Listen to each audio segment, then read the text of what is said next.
Hello everyone, how are you doing? Welcome to Politics Today on my Screen News TV. I am Namdi Ogbonna, your host. We're discussing politics in Nigeria today, especially the forthcoming governorship election in Enugu State. We already have our wonderful guests already, so stay tuned as we go on a short break. Screen News TV, giving you a voice. Welcome back to Politics Today on my Screen News TV. We already have our wonderful guest by name, Mr. Ndiche Cosmos, a teacher in the Department of Geography, University of Nigeria, Nsukka. So please, sir, can you officially introduce yourself to us? Thank you. You're welcome. My name is Ndiche Cosmos Chinemelo, precisely. That's my Igbo name. Yeah. I did like to be referred to as the teacher because one of the things about our job is that it goes way above just teaching students or mentoring or lecturing them. All right. It goes up to the level of mentorship, teaching. So if you limit it to just lecturing or teaching, it wouldn't make sense. So we mold the next leaders. Wow. Yeah, That's true. Okay, I've come to understand that you're a political expert. I've heard such things. So how true is that? I wouldn't say that I'm a political expert. I have my own, knowledge or my own experience around politics. I'm a love of politics because human being by nature are a political animal. Yeah. So I'm a love of politics. I play to a certain extent, not to call myself an expert, but I know my way around politics. And I know what I want. Oh, that's wonderful. Okay, what is your general view about politics, especially in Nigeria today, in general? Politics in Nigeria currently now is, I wouldn't say we play politics in Nigeria. Yeah. Basically because the kind of politics we play here is the one that is most centered about selfish interest. Wow. It's a selfish kind of politics where you see a young man, he goes for House of Assembly, from Assembly to local government chairman, from local government chairman to reps, from rep to Senate. Yeah. I keep asking the question, does it mean there's no other capable hand in your community or in your local government or in your state that can be able to represent your people? Yeah. So it mustn't just be about, that's why I say that politics in Nigeria is more of a selfish kind of politics. Yeah. And most times we make promises we don't fulfill. Yeah. It's mostly about the interest of the person. Not even about the interest of the people, but the interest of the party. Yeah.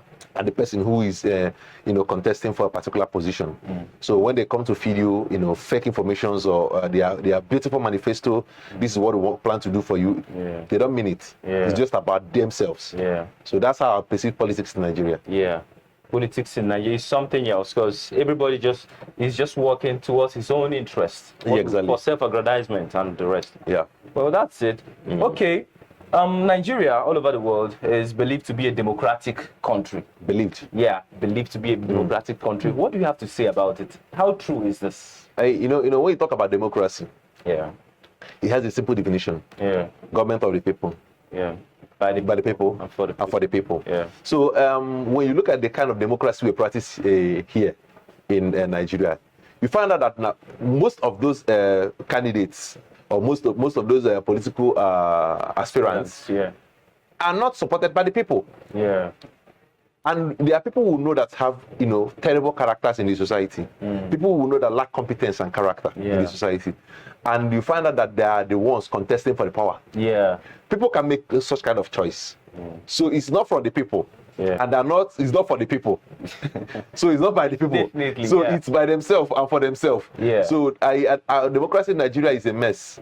Because remember, if you can recall what happened during NSAS protest, in a more civilized country, when people come out to protest their dissatisfaction, you don't shoot them. You call them.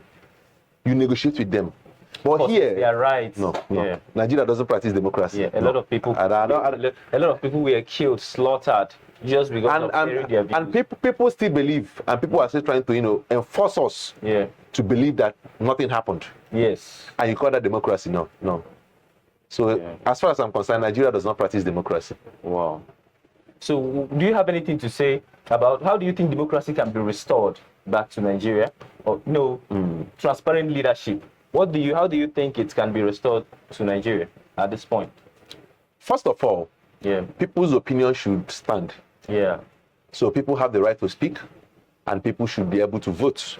And be voted for, and their votes should count. there should be an elimination between this class, upper class and lower class. Yeah.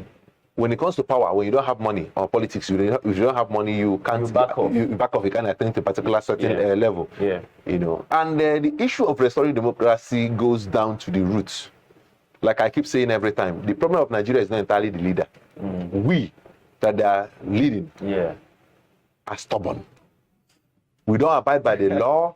We don't abide by the rule. Though most times you can blame it on leadership, because when you come to a family, for instance, because politics goes way down to family level. When you come to family and you see, you know, when the father or the mother is, who are the leaders of the family, when they're misbehaving, it tells a lot on the children. It kind of influences the children. In fact, at 0.01% will you see a family where the father or the parents or the mother, either of the parents is misbehaving and the children are still sane. It's true.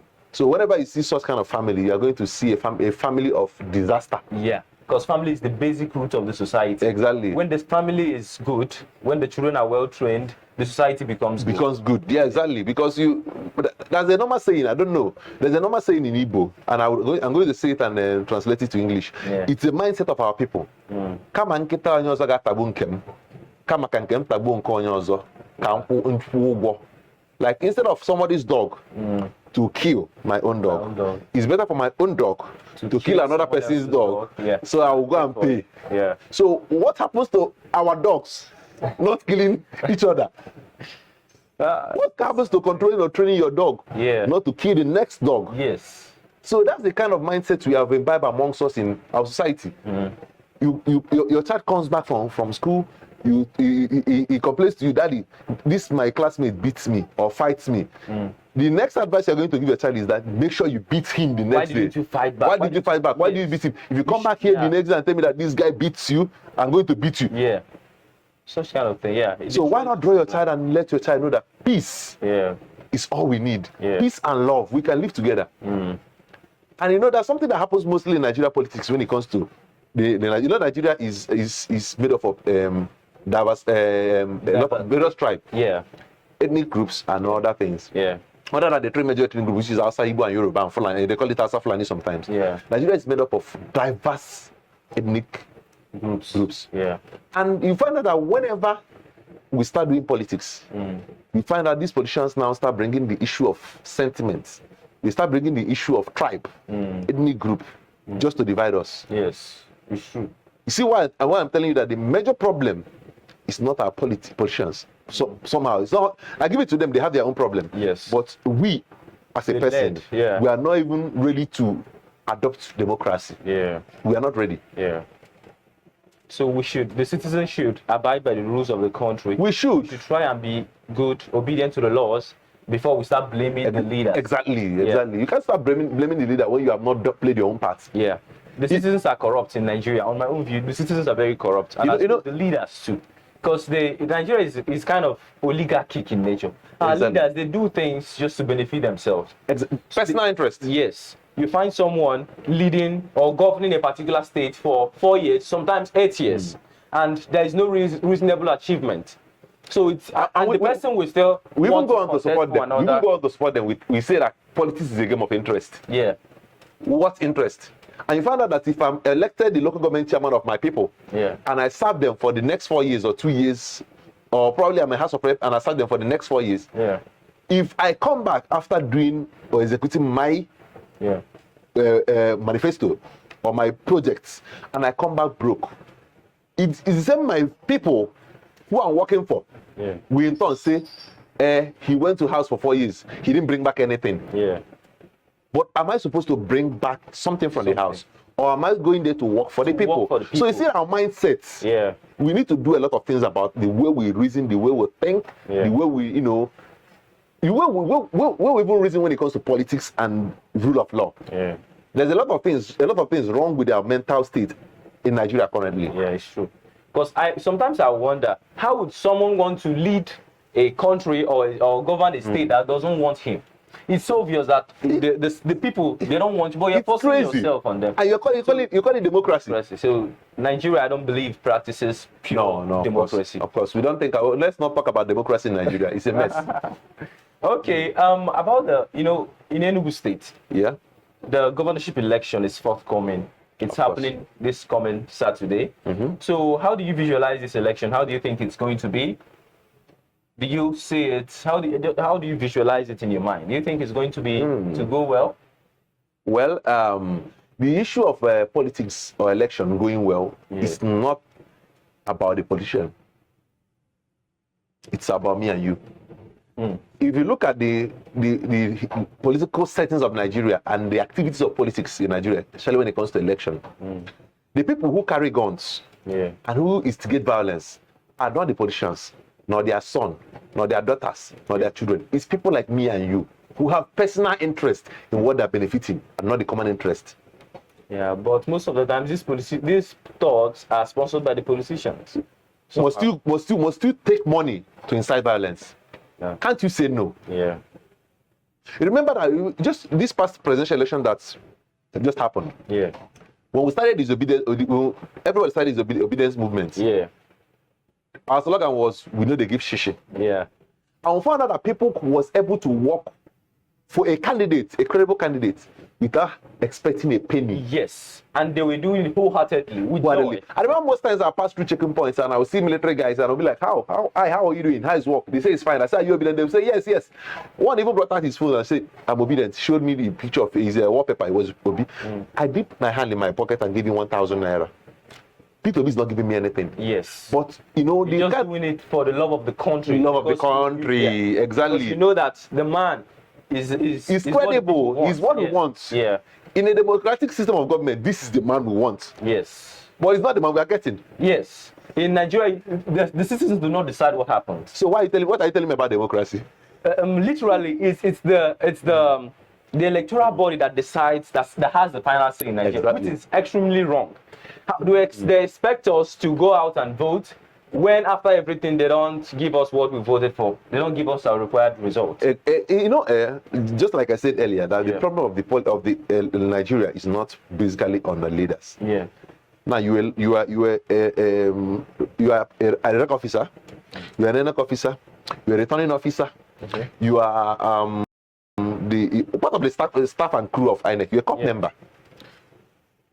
Must you accept bribe? Yeah. To alter the will of the masses? Yeah, that's a big problem. You're a professor, you are the returning officer. Must you collect bribe to alter the mind of the people or the will of the people? These are people. This is a candidate that people have voted for. Yes. And people say this is our candidate. Yeah. Must you, as a person, collect money to kill the dreams of the people, young people? And now you find out that have wallowed in the people who are doing it is not the INEC chairman. Yeah. INEC chairman alone cannot rig the election. Yeah. The INEC chairman alone cannot rig the election. It takes people in various states who are coordinating the election to rig the election. Starting from the local government level, to the state level, to the regional level, to the national level. It's true. So it takes people like me and you to rig the election. Yeah. So the earlier we start asking our conscience, we start questioning ourselves.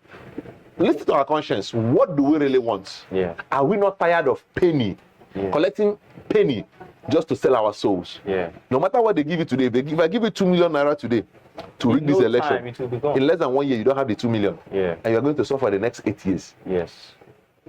That's something very bad in Nigeria. So the election coming up in Enugu is the whole obedient thing and P2B started giving them a run for their money.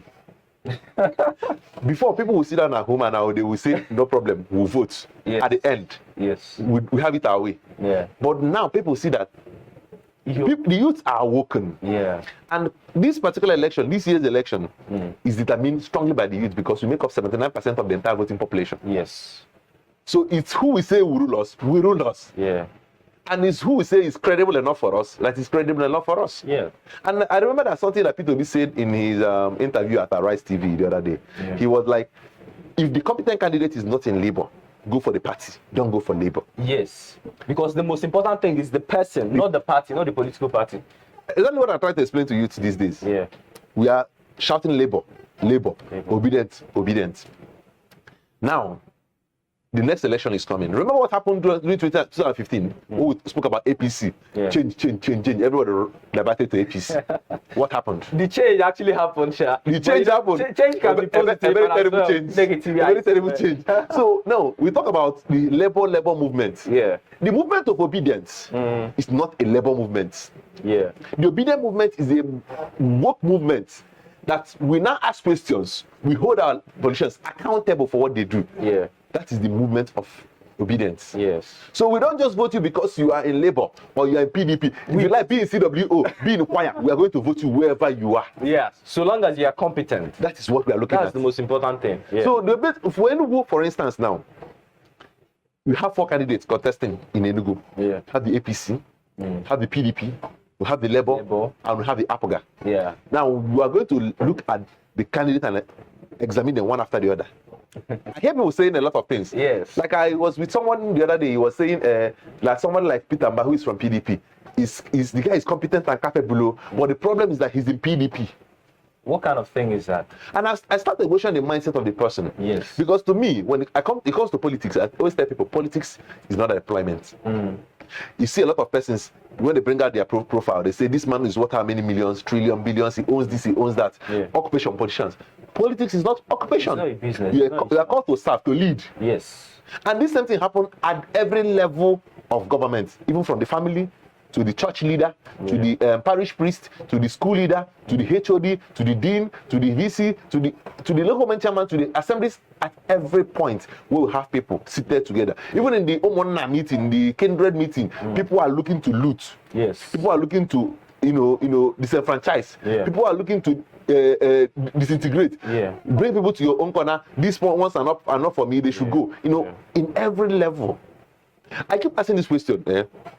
If you are in school, because we're in academic settings, for instance, if you are in the department and there's a letter you needed to get signed, and when you submit it to your HOD, he signs the letter and moves the letter to the appropriate authority. Yeah. Is there any need for me to meet the vice chancellor? We go to the vice chancellor to complain. Yeah. It's because the lower level of government, it's not working. Yes, it's not functional. You're expecting that when you submit your letter to a particular office, it's going to get signed, and when it's not signed, you now go to report to the vice chancellor. Yeah. If the system is working, there is no need to report to the vice chancellor. If your local government is working, there's no need to go to the states. If your state is working, there's no need to go to the federal level. Yeah. So it's because the local government have failed, the state have failed. Yeah, the country will also collapse. That is why we are looking up to the president. Yeah.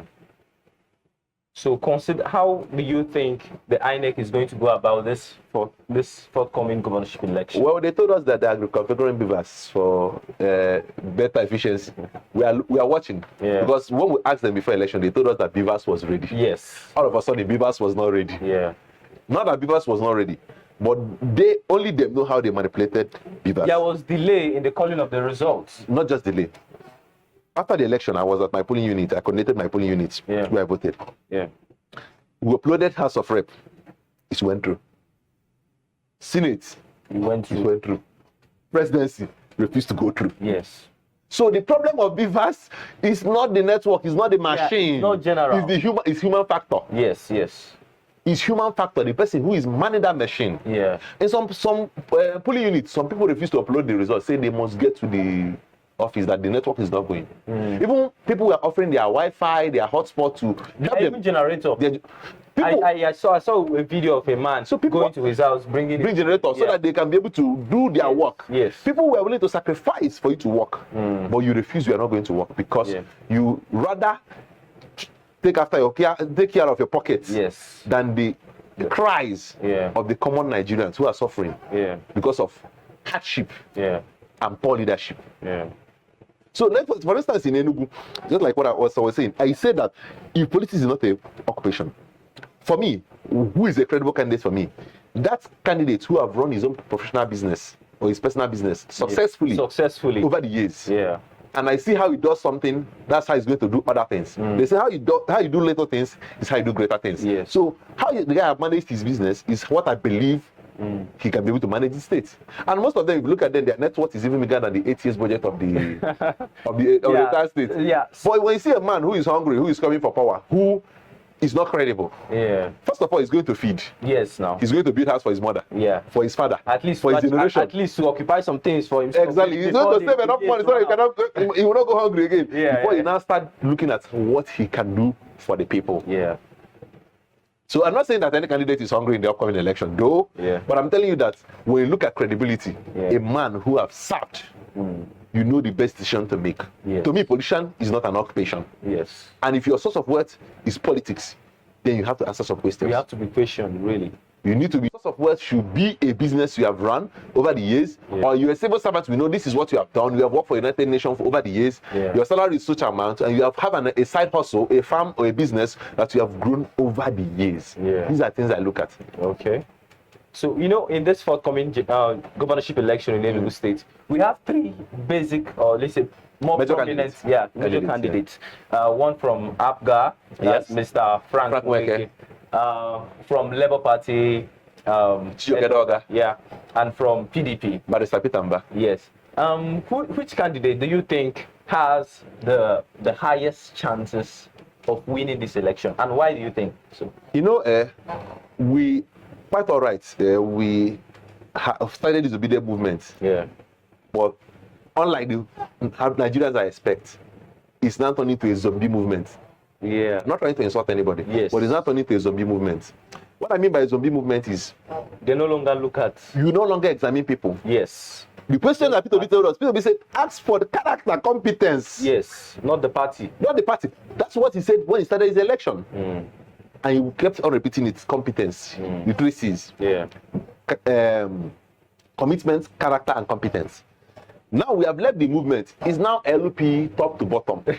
Even when you have a clown, top to bottom, because we know that a lot of politicians now are opportunists. Yes. Who just, dived into or took advantage of the whole labor movement to join labor. Some of them didn't even contest they don't even have manifesto. Just there's a labor is available. They joined the labor and rode on the wings of the credibility of P2P to win the election. There are some of them that was voted for in the last House of Rep and Senate election that should not or have no business staying in the House of Rep or Senate. Yeah.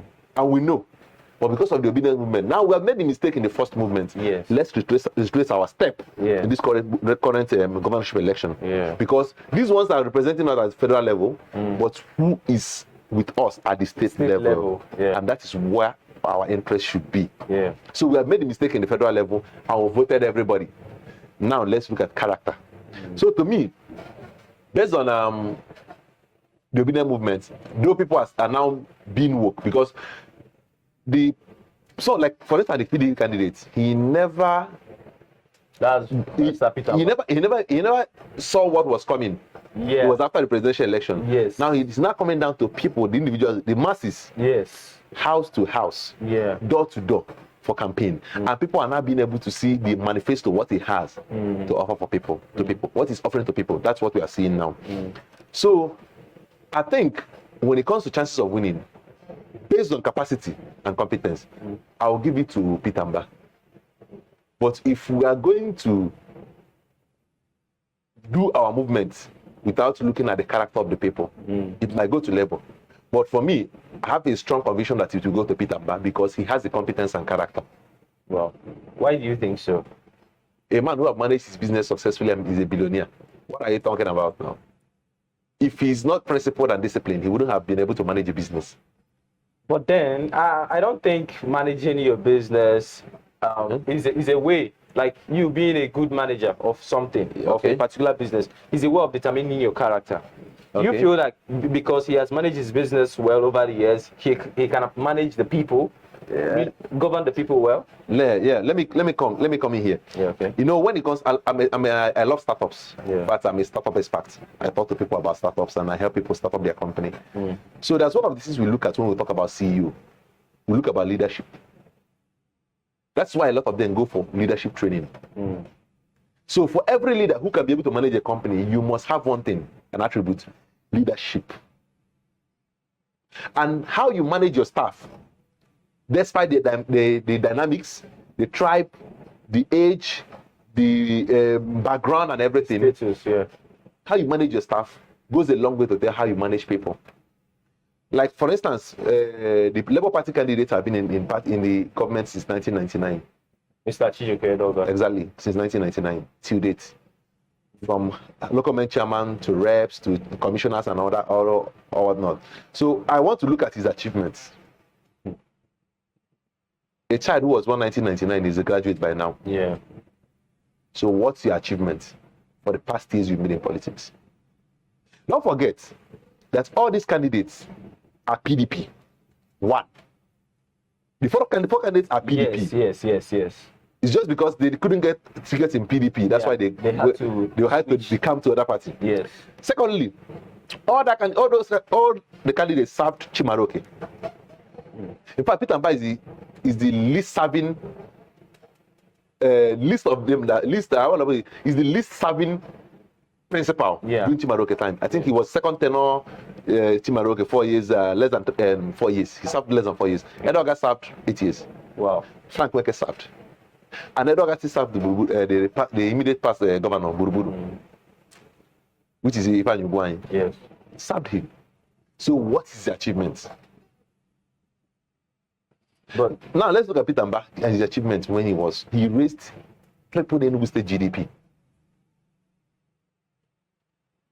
When he was in charge of finance. So look at the character of the person you want to vote. Yeah. So we don't need the regular politicians. We are tired of regular politicians. Yes. Who will go from assembly to rep to local government chairman to governor to senate. We are tired of that same process. Yeah. We need change. And that is what the movement of obedience is all about. Change. Yeah. I'm not campaigning for anybody in particular, but I'm telling you that if I should vote, what I look at is the content of the character of each candidate. Yeah. Not just about you being a labor. Yeah. If you like being CWO, if you like being the same Omona with me, I don't care. Yeah, because I've had some men discussing. One of them was saying that no matter what you are, even if you're a clown, even if you're incompetent, so far as you are in labor, we are voting for you. That is the zombie mentality. Which is totally wrong. We should select, we should vote, we should elect the candidates. We should think about the content of each. Exactly. The content because what we are seeing now is that we think we are moving away from the old way. Yeah. By voting labor. Yeah. But with this mentality and nature of campaign and voting, we are going to have the same cycle repeating itself in the next 4 years. And I'm promising you that if we keep to this kind of mindset, in the next 4 years, we are going to have the same cycle of politicians in the government, because all of them belong to PDP one time or the other. Yes. So how you being a member of PDP, you're benefiting the PDP. Now, because PDP denied you tickets, you now know that PDP is evil. Yes. If the PDP have offered you tickets, would they be evil? No. Would they be incompetent? You see? The same Chimaroke that brought other candidates people are clamoring that he's behind Peter, but it's the same Sullivan, Chimaroke that brought Sullivan.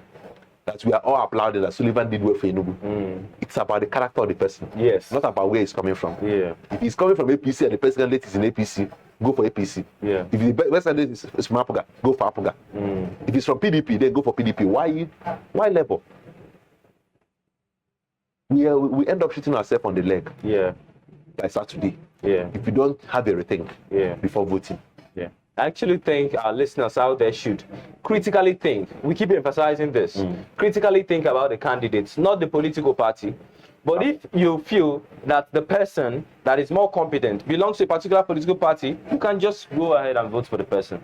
So, Peter Mba, since Peter Mba is your preferred candidate, what are the things you expect from him if he finally emerges winner? What do you think he will do for Enugu State in particular? First of all, Enugu State needs to move away from the civil service mentality. Yeah.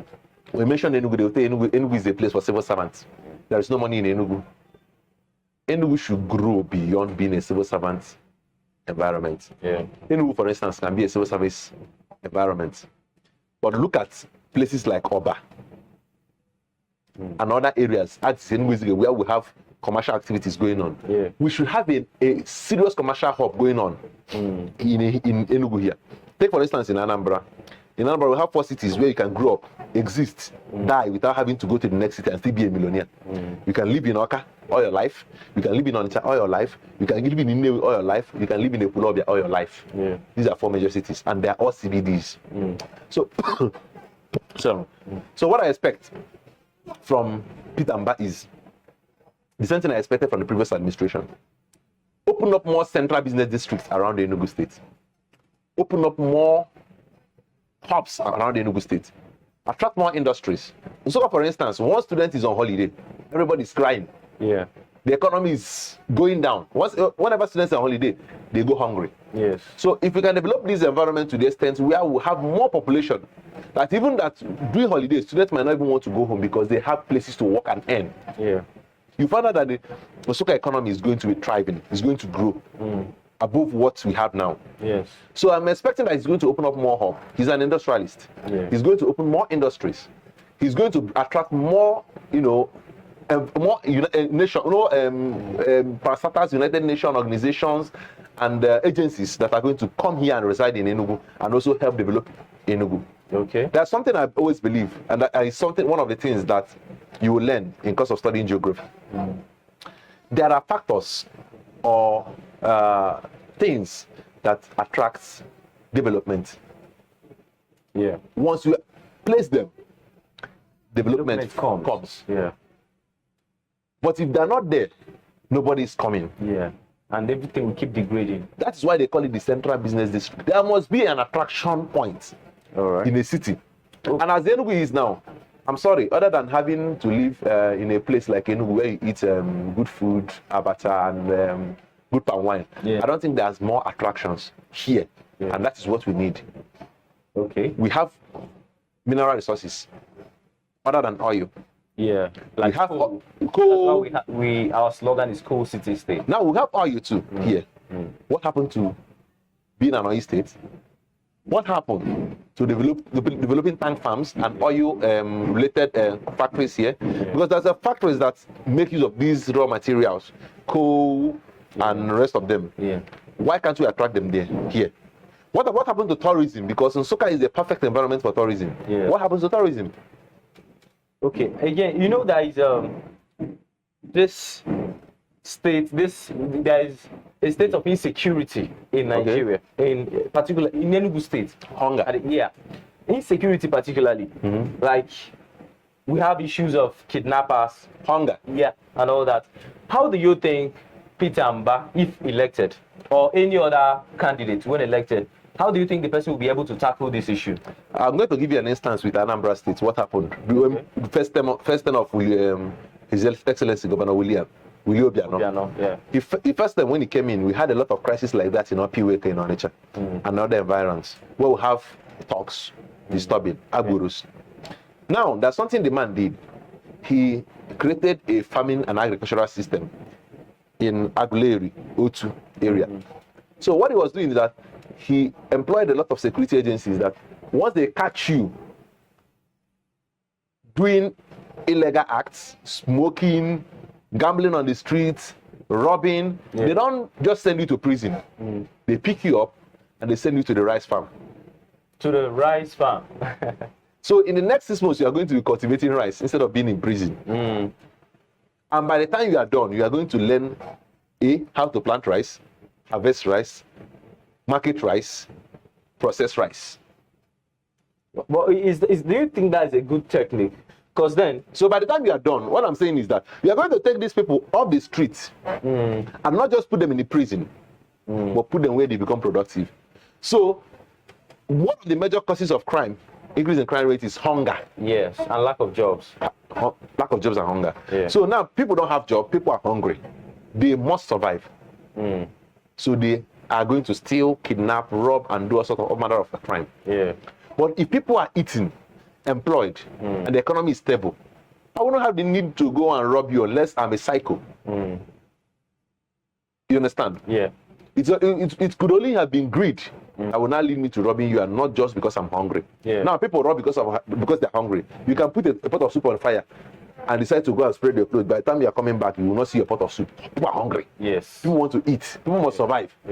So first of all, we need to develop an economy where everybody is going to be inclusive and everybody is going to thrive in Enugu State.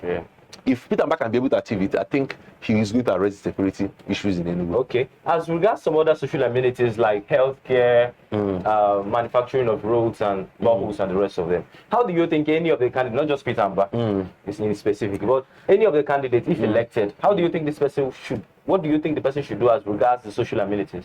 You see, Enugu. Enugu is blessed. Yeah. They are blessed when it comes to Southeast. I remember those days when I was much younger. I grew up in Onitsha. When you have serious illness, they will fly you to Park Lane or to hospitals in Enugu, which means that Enugu as a city have one of the best hospitals in southeastern Nigeria. Yeah. Their healthcare facilities, it might not be excellent, but in South, compared to the Southeast, it's top notch. So, but we have other smaller pockets of urban settlements where we lack health amenities, like in Nsukka. So I expect that they are going to expand down to places where we have, poor health facilities, like in Nsukka, Oba, Udenu, Oji River. I think Oji River have a credible one. Oji River, Udi, and rest of other places where we have poor facilities. Yeah. That's what I expect. Build, train, manage them properly, because one of the problems is not just about building, it's management. Yes. Most times, because it's government property, people tend to care less about those equipment. Yeah. They handle them anyhow. When they're bad, they don't repair them, they use it till it's worn out. So pure management, inspection, I think those are what they need to do. Set them up, manage them, inspect them, employ people who are capable, train them, organize seminars and webinars for them. Sometimes send them outside for training, abroad for training. Fly them abroad to get the best training and come back here on the contract between them and the government. Like when it comes to academics, when they sponsor you to go for scholarship, something like PTDF scholarship. Okay. There's a bond you sign that you are going to come back and spend at least 2 years in the country. You can have such bond with our medical doctors, train them abroad, they come back, they impact on other people, they can go if they want to go. But these are the things you can do to boost the medical line and health sector. What about this? What about construction of roads? Roads are important. Roads are important, but like most times in some states, majority of the roads you see are not built by government. Some are built by individuals, some are built by companies and industries. There are some companies that will come into your environment. The tax incentive you are going to give them, they call it pioneer status. It's more like telling them to build road for you. And they're going to build some particular kilometer of road for you in exchange for reduction in tax. Same as giving scholarship and other stuff. These are the things you can do. So, but building a road is also good. You can also create road connectivity because it boosts commerce and movement of people and goods and services. So, road is also important. There are some places where we have congestion. You can decongest them. Build more internal roads. When you build more internal roads, you are going to decongest the city. People who are only going to apply the city roads are people who are going to a particular spot in the city. So if we are going to, let's take for instance in Nsukka here, if you create internal roads around Kodrum, Odenigwe, Axis, and the other wing, Aku Road, if I'm not going to probably Peace Park, Zenith Bank, I don't have a need of applying that road. I can follow the inter roads and I can continue with my journey. You understand? So these are the things. Develop the inter roads and you can be able to decongest the cities. Wow, that's a nice one, sir. Okay, generally, what are your messages what are the things you have to pass across to the government, the Enugu in particular, the people of the Enugu state, and the candidates contest for this forthcoming general election? My general message is this. It's no longer business as usual. Thank God for Obi. It's no longer business as usual. Yes. And whoever that is coming to serve us, not rule us, to serve us, is going to possess a character we can trust. The qualities, the competency and commitment to serve and lead. What we call it leader is because you lead and others follow. You serve. You cannot be leader to suppress us. You are leaders because of we want to follow your footsteps. And for Ndi Enugu, don't just vote because of party. Vote your conscience. Vote capacity and competence. Those are the things I expect you to vote. And for the candidates that are running, we are watching, and it's not going to be business as usual.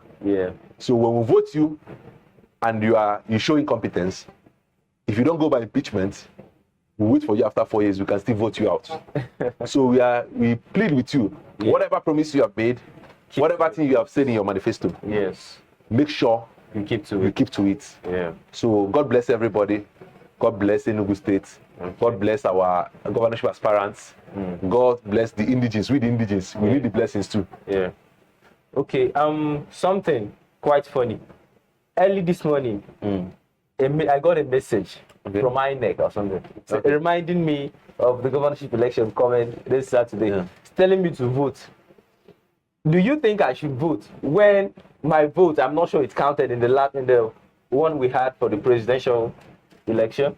So the thing was quite funny to me. So for this, what do you have to tell INEC this time around? The electoral body? My message will start from you as an individual. Yeah. Imagine if you have not voted, you'll be going with no evidence.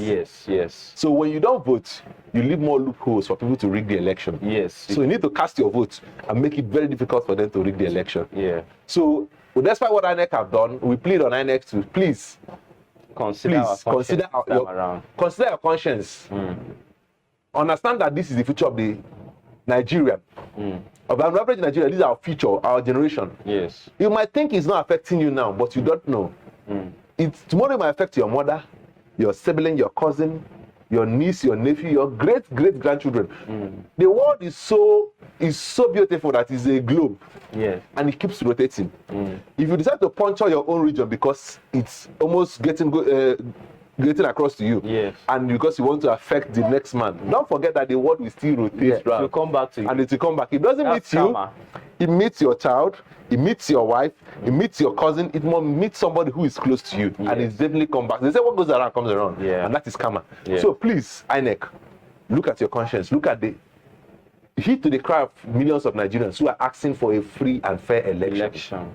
What we're asking for is a credible election. We have come out to vote. Yeah. Someone like me, I know how much I spent that day buying food for coppers, and also I lost my voice that day on the day of election, and only for them to come and tell me that my vote doesn't count. Yeah, it hurts. Yeah, it hurts, and people are praying.